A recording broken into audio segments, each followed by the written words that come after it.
Monsieur le représentant du Conseil régional, cher collègue Jean-Bernard, Madame la représentante du Conseil départemental, Inelda, je ne sais pas si elle... Oui, excuse-moi. Chère Inelda, Monsieur le conseiller départemental de Mayotte, et qui conduit cette délégation, cher Abdou, Mesdames, Messieurs les représentants des intercommunalités de Mayotte, Madame la maire déléguée de Ouangani, Monsieur le représentant de la délégation de Mayotte à La Réunion, je cite tout le monde, parce que même ça, que eu le temps de partir, je pense quand même que c'était important, votre présence nous a fait chaud au cœur, mais c'était aussi plus qu'utile. C'était pas seulement un tour des pays, c'était vraiment à chaque fois donc un croisement, je dirais, de nos intérêts intellectuels, moraux et de nos engagements à venir aussi qui étaient là. Donc, Madame la secrétaire générale de la Chambre d'agriculture de l'île Maurice, merci d'avoir dépassé donc la ravine de Lens pour venir dans le sud sauvage, cet endroit où quand vous passez sur la déviation de Grand-Bois, vous vous dites « n'ai-je pas raté toutes ces fois où je suis venu et où je n'y suis pas passé ?» Figurez-vous qu'on nous appelle les sauvages du sud. Vous n'avez pas compris, c'est le sud sauvage, c'est la luxuriance de notre nature et l'accueil donc qu'on essaie de tenir haut. Madame la représentante des Seychelles, chère amie, Monsieur le représentant des Comores, même s'il est déjà parti, je tenais à citer, Monsieur le représentant de l'île Rodrigue, mes chers collègues élus, chers partenaires associatifs, chers jeunes aussi du collège Joseph Hubert et du lycée agricole Angèle Lorette, moi j'étais très content que vous y soyez et que vous soyez engagés à venir également. Mesdames, Messieurs, chers universitaires ruraux de l'océan Indien, de quelque endroit vous êtes les nés, à partir du moment où vous avez décidé de faire de la Réunion votre terre et de l'océan Indien, tout simplement, je dirais cet océan d'approche et ce lieu de rassemblement, ce creuset, je disais ce matin, nous l'est arrivé au terme de notre 11e session de l'Université rurale de l'océan Indien, session Marie-Jeanne Navarre. On n'a peut-être pas suffisamment appuyé sur cela. Marie-Jeanne, c'était une oreille qui était mariée à un CAF, La Réunion, de Saint-Joseph, et de son nom de jeune fille Navarre qu'elle a voulu garder. C'est la dame qui n'a pas fait grand bruit, pourtant elle était une colosse bien plantée. Et je me souviens toujours quand j'ai entamé mon premier emploi à la région Réunion dans le domaine de la formation professionnelle continue pour l'agriculture, l'artisanat et la pêche. C'était une femme profondément honnête et qui avançait, convaincue qu'elle avait une mission en direction des Réunionnaises et des Réunionnais. Je remercie tous ceux qui considèrent l'éducation, et notamment l'éducation publique, de cette manière, c'est-à-dire avoir un idéal de celui qui est devant soi, eh bien on le forme pour que demain il soit, si possible, meilleur que nous-mêmes. Et il y a encore de monde que les comme ça, ils se font rares, et c'est pour cela qu'on doit avoir une université rurale, mais aussi une éducation populaire qui joue à fond son rôle, avec, je l'ai dit ce matin, tous les niveaux d'éducation que nous avons, c'est-à-dire la famille, la religion, mais également eh bien, cette éducation que la République nous prodigue, que nos pays respectifs nous prodiguent, et dont il est important justement que l'on porte et qu'on croise avec nous. Alors, 3 jours d'échanges, de rencontres, avec le souci constant de construire le développement de nos îles respectives. Cette édition a permis aussi de nouer des contacts. C'est souvent le cas, c'est toujours le cas, et c'est important. D'ébaucher des projets de coopération, de continuer à s'informer mutuellement sur la réalité de la souveraineté alimentaire de nos territoires. Quand nous regardons aujourd'hui ce que nous importons dans nos assiettes et que nous nous disons à chaque fois que la maladie rattrape l'un des nôtres ou prend tout simplement son sournois enracinement, qu'avons-nous pas fait pour justement garder cette santé, une santé qui pourrait tout simplement trouver, je dirais, ses bons germes dans le fait de rester, eh bien, je dirais, en communion avec notre histoire alimentaire. Elle a le droit aussi d'exister, et c'est pour ça que je dis qu'il y a la notion de sécurité, il y a la notion d'autonomie. Oui, l'autonomie, c'est un rêve, je suis un utopiste. Hein. Le rêve d'aujourd'hui n'est peut-être pas réalisable immédiatement, mais il peut l'être pour les années, les décennies qui viendront. Et là, en plus, ce qui est beau dans ce rêve, c'est qu'il peut être collectif. C'est ça. Chacun en a sa place à occuper, à jouer, et l'ambition peut appartenir à tout le monde à condition qu'elle se conjugue avec l'ambition collective. Que retiendrons-nous de ces travaux? Quelles perspectives ont-ils tracées pour les objectifs que nous avons fixés, les objectifs que nous avons fixés, j'en perds mes mots, soient atteints? Comment favoriser l'essor d'une opinion publique forte, conscientisée sur les enjeux de notre souveraineté alimentaire et de la santé publique? Ça, c'est une affaire pas facile. Et pourtant qu'il faut convaincre les autres, les associer, être dans une démarche et avoir conscience qu'on avance ensemble dans la bonne voie, dans la bonne direction, dans le bon sens. Car il s'est bien agi de tout cela, c'est cette semaine. Nous avons noté que le travail entamé doit continuer pour dégager le plus large consensus sur la concrétisation de la souveraineté alimentaire et les moyens d'y parvenir. Et j'ai été particulièrement heureux quand avant-hier, le fait d'avoir mis et placé sur les fonds baptismaux le nom d'Angelo Lorette, pourtant vous n'avez pas vu le visage pour certains d'entre vous, vous a rappelé tout simplement que quelque part, ça devait être un cousin. Un cousin à vous, là où vous êtes, à Madagascar. Un cousin à vous, aux Seychelles, à Rodrigue, à Mayotte, à Maurice, aux différents endroits dans l'océan Indien, parce qu'il vivait véritablement comme un vrai Réunionnais, comme quelqu'un qui avait choisi sa terre d'élection, sans jeu de mots, et qui avait porté ce qu'il croyait au plus profond de lui. Vous savez, ce monsieur a eu l'honneur à Saint-Pierre d'avoir une médiathèque qui porte son nom. Je n'établirai pas de critique, mais quand beaucoup disent une médiathèque au nom de Angelo Lorette, Nadot y mériterait. Je ne porterai pas d'avis sur ça, je dirais tout simplement qu'il y avait l'usine de Grand-Bois, ils en ont fait une médiathèque, et cette usine, Angelo avait porté de grands combats pour un collectif, pour plusieurs personnes. Mais je l'ai dit, je ne sais pas si ça a été bien retranscrit, je vous le dis aujourd'hui. Angelo était de ceux qui, à son âge, quand il nourrissait sa famille, n'avaient pas eu le droit d'entrer à cette école. Parce qu'il était pauvre, parce qu'il n'en avait pas les moyens, et parce qu'il n'avait pas eu le temps pour lui d'aller se former. Et pourtant, c'était un homme d'une étonnante perspicacité, c'était un homme d'une acuité intellectuelle très forte, et c'était un homme, je ne l'ai pas dit, mais là je vous le dis, qui est, comme moi, un yab. Vous connaissez quoi un yab? C'est un petit blanc des Hauts. Et le petit blanc des Hauts, moi je pense que dans la structuration de la Réunion, il y a eu les esclaves, il y a eu les engagés. Mais le petit blanc, là, le travail que lui a eu à faire, avec les durs terrains que Joseph Hubert et les autres la laissent à nous, qu'il n'était pas simple. Et ce n'est pas le fait de vanter notre yab label, en citant Angelo qui est fort, c'est tout simplement le fait de se dire que Yab, Malbar, Caf, Chinois, Oreilles, tout ça, nous allons mettre dans un même melting pot, en essayant de veiller quand même à ce qu'on ne perde pas notre identité quand on y met à nous ensemble. C'est ça le débat, c'est ça ce que nous en avons à faire et l'ardente obligation d'y parvenir demain. Alors, le fait d'avoir mis en avant Angelo Lorette avant-hier, pour moi c'est important, c'est parce que quelque part, on a posé son nom tout à fait naturellement sur un établissement qui prodigue de la formation, alors que lui, il n'a pas eu le droit à l'époque, il y a 60 ans de cela, d'y entrer naturellement, parce que la société le lui interdisait. L'histoire il rend à lui au moins cette possibilité aujourd'hui de dire qu'on peut se former à l'image de ce grand homme qui a beaucoup fait pour l'agriculture réunionnaise. Est-ce qu'on trouvera d'autres Angelo Lorette demain qui iront eux à l'école? Voilà le défi. Il peut y avoir des Angélines Lorette aussi, c'est pas interdit. Et au contraire, je trouve que ça, c'est un travail important. Alors, nous allons demain entreprendre un travail important sur la souveraineté alimentaire, sur les moyens d'y parvenir.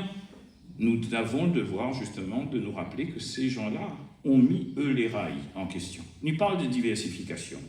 Je regarde Jean-Bernard, je regarde d'autres personnes. Mais ces gens-là appliquaient déjà la diversification. L'assolement, ça t'y fait, plantes en tac pour couvrir le terrain, ils le faisaient. Et vous en avez d'autres calmes, mais il y avait toutes les cultures vivrières avec ce qu'il pouvait y avoir dans la basse-cour, etc. Moi, dans ma cour, dans la cour de mes parents, on était heureux parce que le devant, c'était le jardin de ma maman, les fleurs. L'arrière, c'était la cour de mon papa. Et nous faisions un peu les corvées. Mais les dimanches, je remercie mes parents d'avoir pu me donner une éducation où ils nous pouvaient sentir le café grillé. Nous connaissions que le compte de la poule l'était compté. Parce que ce n'était pas la poule au pot, mais c'était coupe-collé pour que nous mangions. C'était une fois à la fin de la semaine. Et avec tout ça, il y avait justement tout ce qui tournait autour, comme aller à Lillette, ramener, etc., des produits, des petites fraises pays et tout cela. Ça a fait notre enfance. Nos mamans, ils ne gagnent plus vivre de ça aujourd'hui. Notre projet peut être demain, justement, de dire que nous proposons ça dans une démarche agri- ou agro-touristique. C'est-à-dire ce que nous avons à partir de notre histoire et notre vécu agricole, qu'on le donne demain aux autres.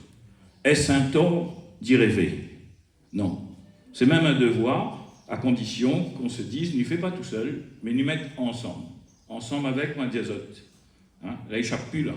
Parce que nous décidons de mettre les choses dans leur sens pour avancer. Donc le débat autour de l'orientation de notre production, incontestablement, va conditionner fortement le nouveau visage de l'agriculture. Il ne s'agit pas uniquement de volonté, nous devons composer avec la réalité objective, en cerner toutes ses composantes, ses ambiguïtés, ses contradictions, si nous souhaitons la faire évoluer. Et à cet effet, tous les acteurs de la chaîne de décision doivent s'entendre. C'est l'intérêt général de nos populations et l'épanouissement de tout un chacun qui est en jeu. J'ai beaucoup entendu que, oui, mais l'État, bien souvent, vous avez un très bon préfet, un très bon sous-préfet, mais il se plaint de ses services. C'est aussi ce pays qui nous fait subir un certain nombre de choses, qui n'a pas su, à un certain moment, régler sa bureaucratie. Est-ce qu'il faut jeter l'État? Est-ce qu'il faut jeter la République? Moi, je tiens toujours à liberté, égalité, fraternité. Vous avez ça, vous, dans d'autres pays, vous?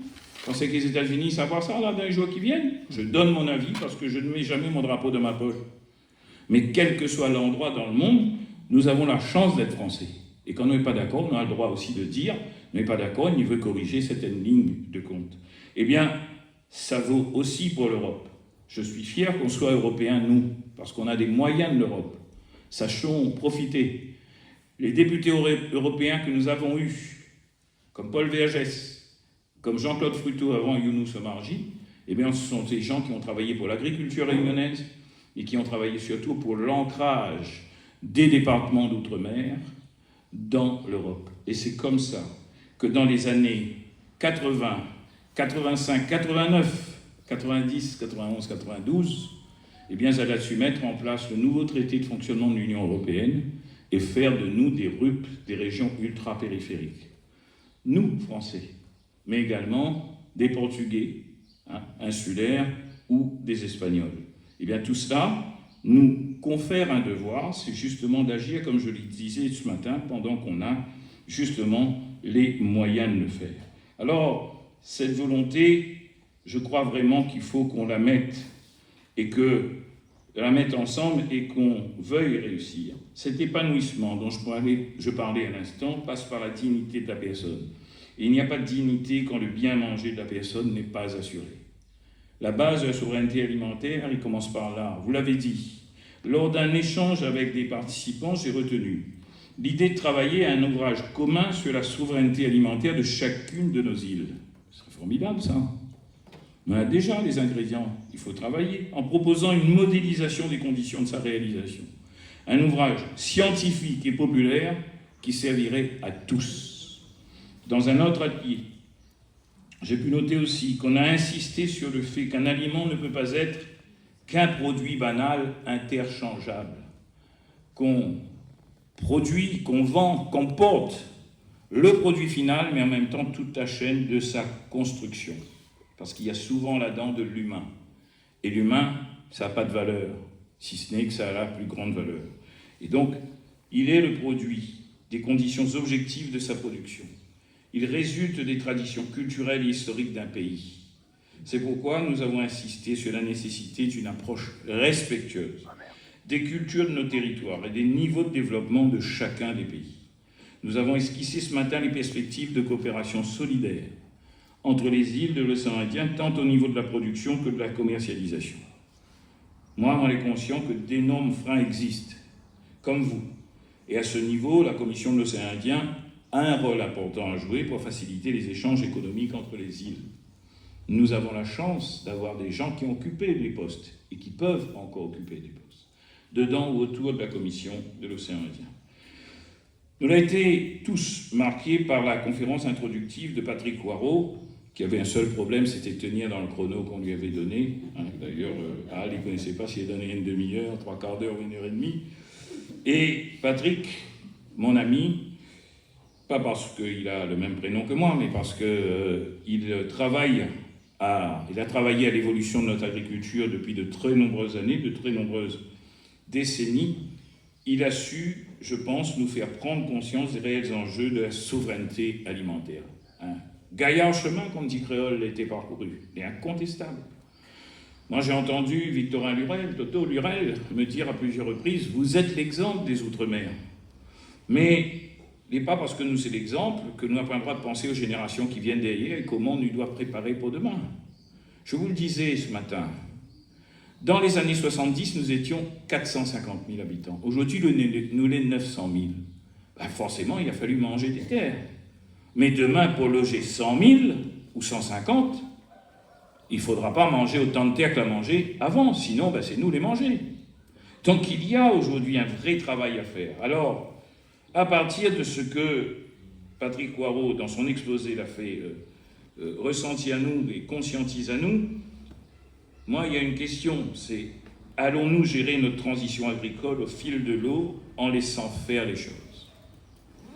Ou bien allons-nous peser de tout notre poids pour nous engager dans un nouveau modèle de développement respectueux de l'environnement, de nos traditions et de notre lien à la terre ?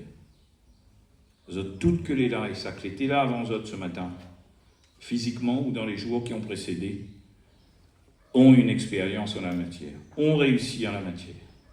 Moi, si je me permets d'échanger, peut-être d'être sur des positions critiques, d'accepter quelquefois, c'est pas trop facile d'accepter les critiques, hein, mais bon, quand on est élu, il vaut mieux, hein, parce que sinon, on n'est plus là longtemps. Mais ça fait avancer. Ici, entre nous, on n'a pas peut-être été d'accord déjà sur tout. Mais elle a permis à nous aussi de faire avancer, de faire évaluer nos expériences respectives. Donc, je pense qu'il est important, justement, que nous ayons demain, eh bien, le choix de peser, justement, comme on l'a dit, pour engager un nouveau modèle de développement, respectueux de l'environnement, de nos traditions et de notre lien à la terre. Il nous appartient à tous, puissance publique, mais également conscience citoyenne, d'engager ce changement. Si nous sommes déjà désarmés, si nous disons nous perdre, à l'université rurale, la 11e session n'aurait rien servi. C'est parce qu'on y croit qu'on est là, au bout, et qu'on s'engage déjà à préparer la prochaine. Hier, les participants ont pu découvrir des expériences menées dans l'île sur la promotion des produits locaux et la valorisation de nouvelles méthodes de culture. Vous êtes allé à Trois-Bassins. Si vous regardez les grands médias, ce n'est pas à Trois-Bassins qui vous enverront. Ils vous feront passer l'agriculture urbaine avant, des très grandes villes qui n'ont même pas de surface agricole, peut-être. Je n'insulte pas, il faudra faire l'agriculture urbaine. Mais il faudra respecter d'abord les agriculteurs qui, depuis de très nombreuses générations, travaillent dans des communes qui ont justement cette vocation et qui croient en leur métier, qui croient en cette vocation. Moi, je suis fils d'agriculteur, je n'ai pas eu le courage des autres de continuer jusqu'au bout eh bien, à exercer ce métier, mais je respecte les frères, sœurs, cousins, cousines qui ont, eux, fait, mais également tous les camarades qui ont pris ce choix. Quand ils partaient à l'école, ils disaient « si vous ne travaillez pas, on va gratter la pioche ». Comme a dit Patrick tout à l'heure dans son introduction. À l'époque, on avait M. Romuald, il passait avec le Véra, ça rappelle, pour l'enseigner. Hein, il appelait d'ailleurs même le bouc qui était chargé de faire ça, le sénateur. Hein, celui, l'artificier de service. Eh bien, de tout cela, nous avons eu une progression, justement, dans l'agriculture, et ça, c'est grâce à cette évolution. Parce que quand on est passé des années 1970 à aujourd'hui, la progression en termes de filière et de réussite en matière agricole, ça a été aussi ces années-là. Donc on ne peut pas jeter ça par-dessus bord, jette le bébé avec l'eau du bain. Au contraire, il faut tirer les quelques échecs sur lesquels on a été, corriger là où c'est important de le faire, encourager tous ceux qui se sont mis dans la voie de l'agroécologie parce qu'ils ont été des militants, ils y ont cru, et dire aussi qu'on a quelque chose à communier ensemble pour mettre. Mais mes amis, mon coup de sang de ce matin, c'est tout simplement pour vous dire, ici, à La Réunion, on n'est pas sur le continent, ni même sur le continent africain, encore moins sur le continent européen. Mais attention, on est européen. Donc c'est justement à ce titre que lui doit prouver demain qu'on doit faire des choses. Et si on est dans l'erreur, on essaie de corriger avant. Mais je crois que dans une population qui va connaître des accentuations de vieillissement dans les années et les décennies qui viennent, il est de notre devoir de préparer les métiers de demain. Les métiers de demain, ce sera d'accompagner ces gens qui vont vieillir de plus en plus. Mais c'est un devoir pour nous qu'ils vieillissent bien. On est concernés, hein. Que ça que à peu près mon âge. Et en dollars, mais 22 clés dans le cas, et 92 pas loin derrière. On est concernés parce qu'il y a de nombreux métiers, justement, à forger pour ce travail-là. Et ça vous arrivera sur vos rives aussi très vite.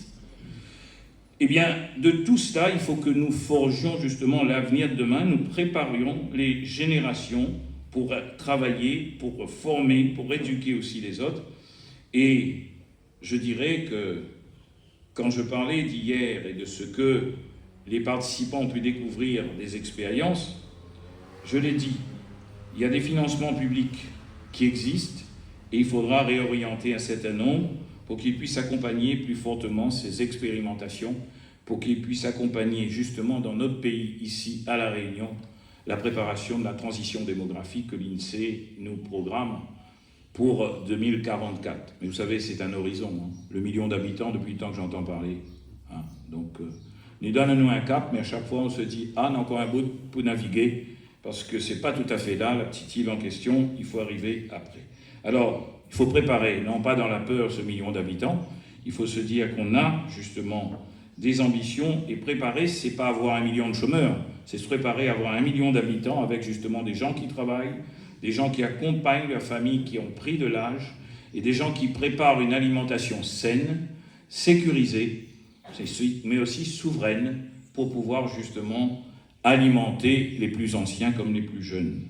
Avant de clore mes propos, à mon tour, je veux remercier sincèrement la participation de tous les universitaires de la ruralité qui ont contribué à la réussite de cette édition. Je remercie également les délégations des îles, hein, vous toutes et tous, en vos titres, grades et qualités. Très franchement, merci vraiment d'avoir apporté de votre personne, donné de votre personne et apporté vos témoignages et aussi votre présence. Votre forte présence et participation témoignent du rayonnement de l'UROA dans le sud-est de l'océan Indien. Votre intérêt grandissant nous conforte dans notre démarche d'éducation populaire. Je remercie également l'ensemble des partenaires qui ont participé activement à cette réussite, que ce soit par le biais de communication en atelier, ou encore en accueillant l'UROA hors les murs, ou bien par l'accompagnement logistique sur les différents sites. Merci donc à nos partenaires de plus en plus nombreux. La région, bien évidemment, je remercie la présidente, Jean-Bernard, tu étais à nos côtés, Wilfried également, le conseil départemental, Inelda, Harry Mussard et les autres, m'y veut remercier, bien évidemment, les autres institutions, votre président, la DAF, la mairie de Trois-Bassins, le CIRAD, le conseil de la culture, de l'environnement et de l'éducation de l'environnement, la chambre d'agriculture, l'IAT et la FAT, bientôt ce n'en fera plus qu'un, hein, puisque je connais bien le président. Je pense que... Et puis le pays touristique du Sud Sauvage. Enfin, cette UROA 2024 n'aurait jamais pu être mise en œuvre sans l'énergie des agents de la collectivité qui se sont investis totalement dans ce projet. Ici, vous ne verrez pas de film Les Municipaux. Ou bien, s'il nous fait, ce sera un film publicitaire pour montrer que des fois, on est meilleur que certaines entreprises privées. Les municipaux, c'est ceux qui nous ont aidés à avoir de bons repas depuis quelques jours. ce sont ceux qui occupent un espace important. L'entreprise municipale est importante et je pense que en tout cas, je regarde mes amis de Mayotte, l'entreprise privée, c'est l'économie, elle est importante, mais elle ne peut pas être exclusive. Notre histoire à nous, notre échange et notre maillage avec la France prouvent que des fois, eh bien, le domaine public est aussi important. Et dans un monde, dans un corps quelconque, dans un écosystème, il ne peut pas y avoir qu'une souche de bon monde. C'est pas possible. Alors il faut du privé, mais il faut aussi du public. Moi je veux travailler à ce que le public, on n'en ait pas honte, mais qu'on en soit fier.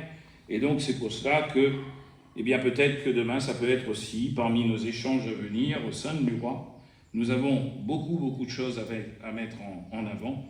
Et c'est cet hommage qui me permet tout simplement de remercier toutes celles et tous ceux qui, derrière Al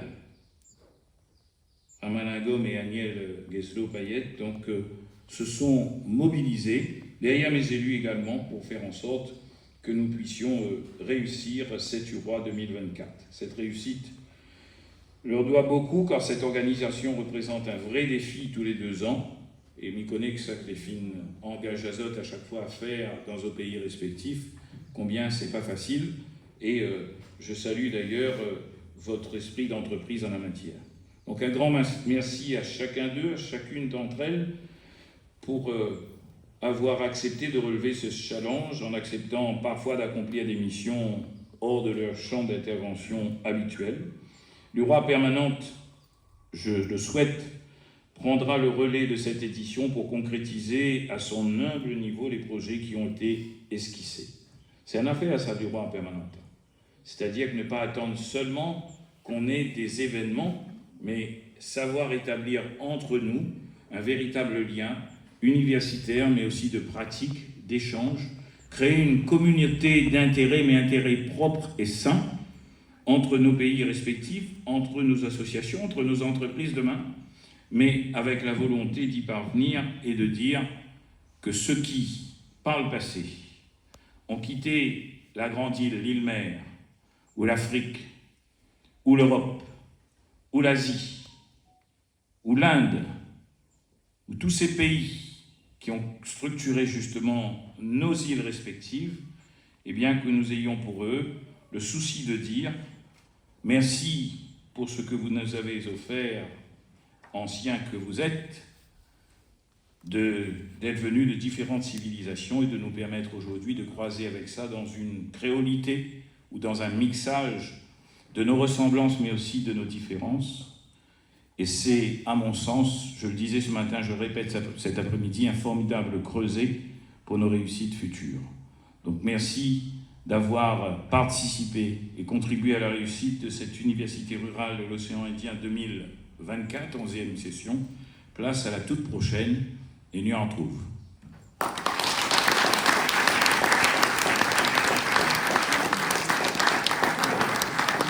Je voulais juste vous dire que dans la foulée de la 11e session, il y a la 21e édition du Safran en Fête. Et vous êtes tous invités à participer au défilé inaugural, bien sûr, de cette fête du Safran, qui est un autre événement très important de la ville de Saint-Joseph. Merci à tous. Pour ceux qui doivent rentrer, rentrez bien, soyez prudents. Et pour les autres, que la fête commence.